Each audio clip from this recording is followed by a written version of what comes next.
Сәлем достар, қалайсыздар? Мені каналыма тіркеліп, лайк басып, қолдап кетіңіздер. Бүгін сіздермен бірге қысқа дайындық жасаймыз. Менімен бірге болыңыздар. Бізге помидор, перец, красный перец, чеснок, пияз керек. Бәрін өткізіп аламыз мясорубкадан. Сөйтеміз да қазанның астын лаулатып тұрып, отын жағып қойып, майын құйып қоямыз да, май қызғаннан кейін пияз, болгарский екеуін жақсылап қуырып аламыз. Тұз саламыз обязательно. Сөйтеміз дағыны помидорды салып, үстінен шегіліп қойған помидор бар ғой, соның бәрін салып аласыздар да.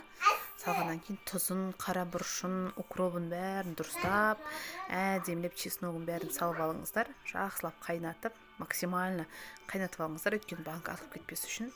Сөйтіп крышканы міндетті түрде стерилизовать ету керек, уксуспен стерилизовать етіп алыңыздар.